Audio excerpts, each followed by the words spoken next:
This assembly witnessed absurd theatrics in the morning from the Prime Minister of Pakistan, who once again glorified terrorism that is so central to their foreign policy. However, no degree of drama and no level of lies can conceal the facts.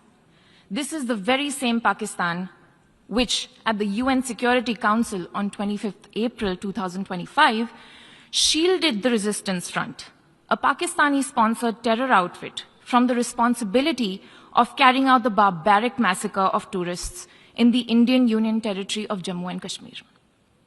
Mr. President, a country long steeped in the tradition of deploying and exporting terrorism has no shame in advancing the most ludicrous narratives to that end.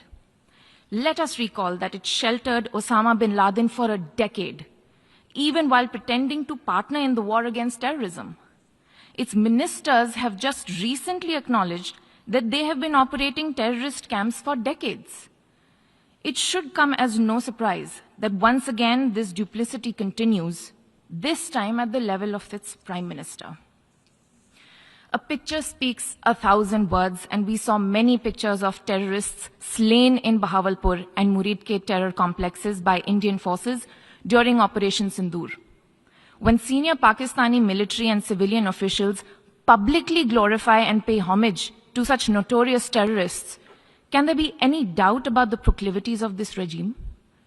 The Prime Minister of Pakistan also advanced a bizarre account of the recent conflict with India. The record on this matter is clear. Till 9th May, Pakistan was threatening more attacks on India. But on 10th May, its military pleaded with us directly for a cessation to the fighting. The intervening event was the destruction caused to multiple Pakistani air bases by Indian forces. The pictures of that damage are, of course, publicly accessible. If destroyed runways and burnt-out hangars look like victory, as the Prime Minister claimed, Pakistan is welcome to enjoy it. The truth is that, as in the past, Pakistan is responsible for a terrorist attack on innocent civilians in India. We have exercised the right to defend our people against such actions and have brought the organizers and perpetrators to justice. The Pakistani Prime Minister has spoken about wanting peace with India. If he is indeed sincere, the pathway is clear. Pakistan must immediately shut down all terrorist camps and hand over to us terrorists wanted in India. It is also ironic that a country which wallows in hate, bigotry, and intolerance should preach to this assembly on matters of faith. The political and public discourse of Pakistan reflects its true nature. Clearly, a look by them at the mirror is long overdue.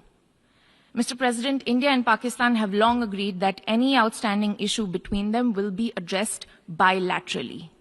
There is no room for any third party in that regard. This is our long-standing national position. Where terrorism is concerned, we are making it clear that there will be no distinction between the terrorists and their sponsors. Both will be held accountable.